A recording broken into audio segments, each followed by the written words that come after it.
Okay, let's just jump right in. What if the single biggest competitor for the average home buyer, the one with the all-cash offers that always seems to win, was suddenly just banned from the market? We're talking about Wall Street. In this explainer, we're going to break down a proposed policy that could completely reshape American housing by doing exactly that. And it all really kicks off with this one powerful statement. This quote right here, it frames the entire debate. It stops being about complex economics and becomes a really simple choice. Should a family's home be treated like a financial asset for some hedge fund? And look, this wasn't some slow-moving policy debate that happened over months.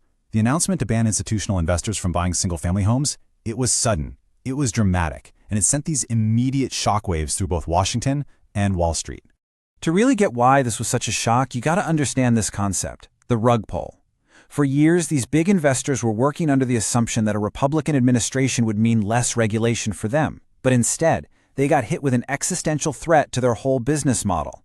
Their political safety net was just yanked right out from under them. So, this brings us to the first really fascinating part of this whole story, the immediate fallout and the, truly bizarre political alliances it created. What's so wild is how this policy creates what they call a horseshoe effect, where the far ends of the political spectrum bend so far they almost touch. All of a sudden, Donald Trump's populist agenda is finding common ground with proposals from progressive Democrats like Senator Jeff Merkley. And who's their common target? Corporate landlords. And the market's reaction? Oh, it was immediate, as you can see here. This wasn't just talk, it had real dollars and cents consequences. Major real estate investment trusts, or REITs, those are just the big companies that own tons of rental properties, they saw their stocks completely tumble. We're talking big names like Invitation Homes, American Homes for Rent, and even the giant asset manager Blackstone. They all took a major hit as investors just panicked. Okay, so you might be wondering, how could a president actually pull this off? It's not as simple as just signing one piece of paper. The proposed strategy is really a two-pronged attack, which we're going to break down right now. So the whole approach is broken into two phases. First, use the immediate power of the executive branch to make life really, really difficult for corporate buyers. That's the soft ban. And then second, you push Congress for a permanent, legally binding solution, the hard ban. Now, what's really clever about this is how the soft ban works. Without passing any new laws, a president can basically direct all these federal agencies to just turn up the heat. The FHFA could cut off their cheap financing. HUD could give priority to families trying to get a loan. And the Treasury and the SEC? They could tie these corporations up in endless investigations. It's like a full-on squeeze play. But if the soft ban is a jab, the hard ban, that's the knockout punch. It proposes a massive 50% federal tax on any home that a large-scale corporate landlord buys. So here's the key. It doesn't actually make it illegal to buy the home. It just makes their entire business model financially impossible. All right, so let's say all of this actually goes into effect. What does that mean for the housing market? Well, this is where we could see a massive unwinding of all that corporate-owned real estate. I mean, the scale here is just immense. We're talking about over 500,000 single-family homes currently owned by these large investors. A policy that forces them to sell would release this huge wave of inventory back onto the market, especially in that starter home category where supply is the tightest. So what about prices? Well, in the short term, if you just remove that huge chunk of demand, you could see prices stabilize or even dip a little bit.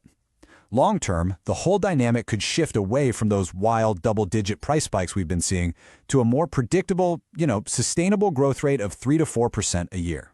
Now that's great for affordability, though maybe less exciting for homeowners hoping for those rapid equity gains. But it's not a simple win for everyone. What about the renters who are already living in these homes? There's a real immediate risk that they could be displaced if their corporate landlord is forced to sell. The potential long-term reward, though, is breaking the grip of these huge landlords who use algorithms to set prices. And that could lead to more stable and affordable rents for everybody. So, let's bring it all together. What does this new world actually look like for the average person who's just trying to buy their first home? The entire playing field could be about to change. This slide really just captures the fundamental shift, doesn't it? The old reality was so discouraging. Families with traditional mortgages getting consistently outbid by these all-cash corporate offers. The new reality? It aims to put those families right back at the front of the line, where having a solid loan is just as good as a hedge fund's cash. And you know who benefits the most, directly? the FHA and VA buyer. For years, their offers, which often have lower down payments and those crucial inspection contingencies, they were just tossed aside, just trash canned. In a market without all that corporate cash, these buyers become powerful contenders again. It forces sellers to actually cater to the needs of a family, not just a spreadsheet. So ultimately, this isn't just a policy tweak. It's a foundational change. It could signal the end of that whole cash is king era and the beginning of a new period where individual homeownership is the priority. And that would create a massive opportunity for buyers who felt like they were permanently locked out. And all of this leads to one final pretty provocative question. By taking on Wall Street to level the playing field for families, could a policy like this truly represent a restoration of the American dream of home ownership?